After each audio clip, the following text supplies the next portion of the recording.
If you have your sun, moon, or rising in Libra, this is everything you need to know about your May horoscope. All the other signs, keep on scrolling. Your videos are coming. Libra, let's chat about April before we dive in. April probably felt a little hectic. You probably felt overwhelmed with your daily responsibilities, juggling everything from going to appointments, attending meetings, taking on responsibilities at home, taking on more work in your professional life.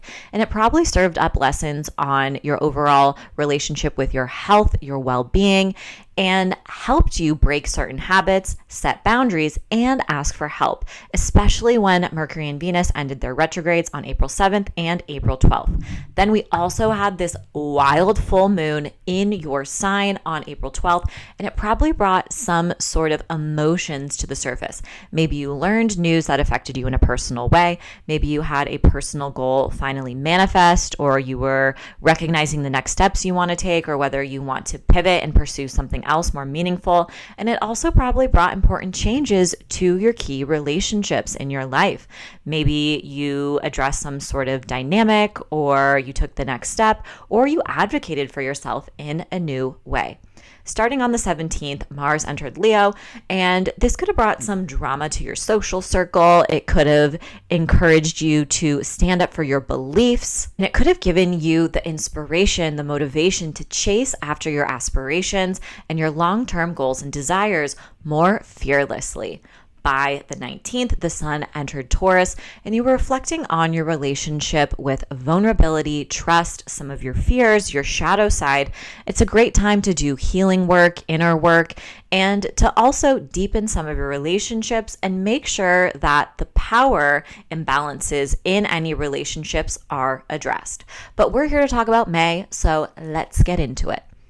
Hi, if you're new here, I'm Stephanie Campos. I'm a professional astrologer. I write the monthly horoscope column for Cosmopolitan, and I have a monthly horoscope segment on NBC.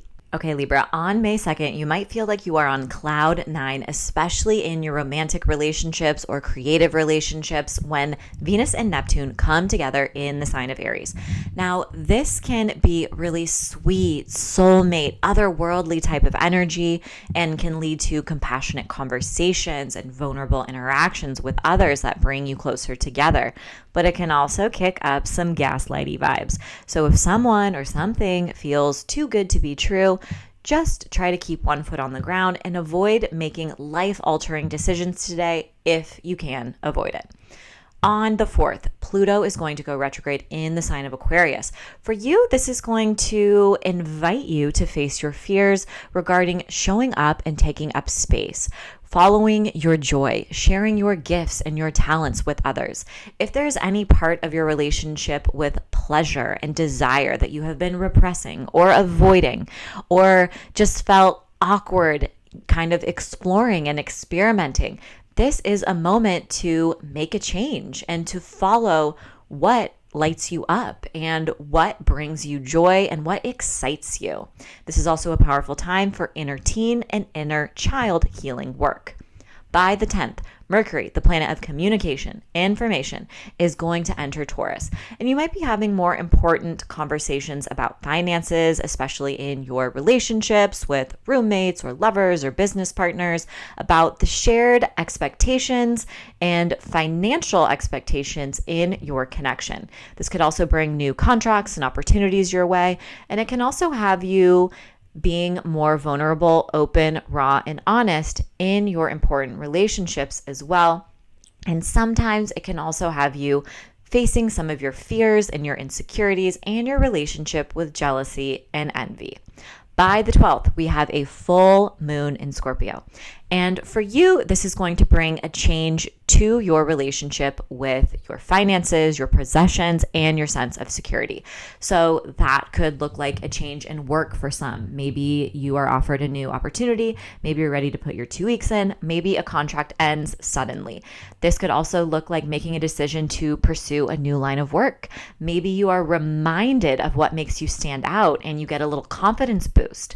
Maybe you receive some recognition or a compliment regarding some of your talents and your gifts.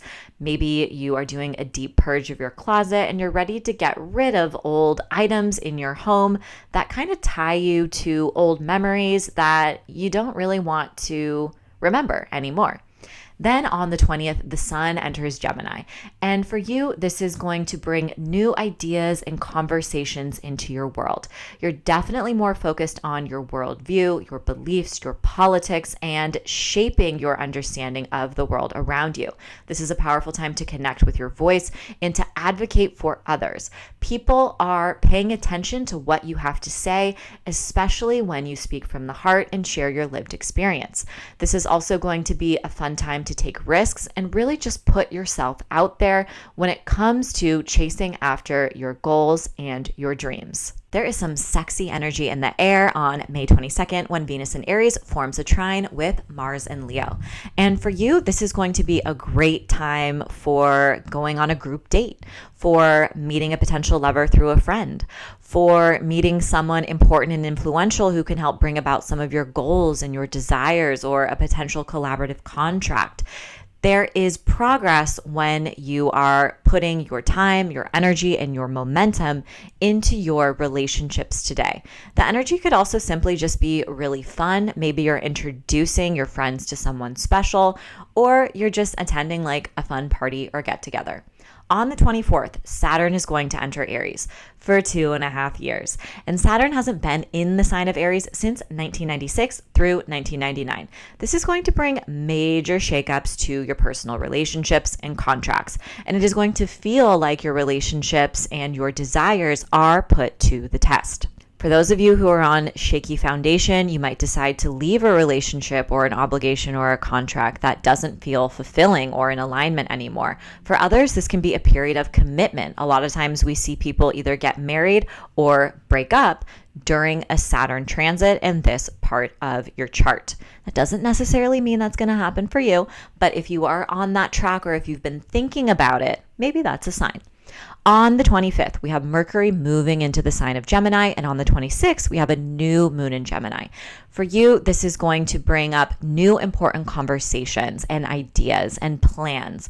So it's a great time for negotiation. It's a great time for sharing your thoughts, your ideas, your feelings with other people, for putting yourself out there and traveling and taking a risk and going back to school and soaking up different experiences. You want to live life to the fullest and just put yourself out there to see what the world has to offer. If you enjoyed your monthly horoscope, you can tune into your daily horoscope over on my podcast, Daily Horoscope for Your Zodiac Sign with Stephanie Campos. Thanks so much and see you next month.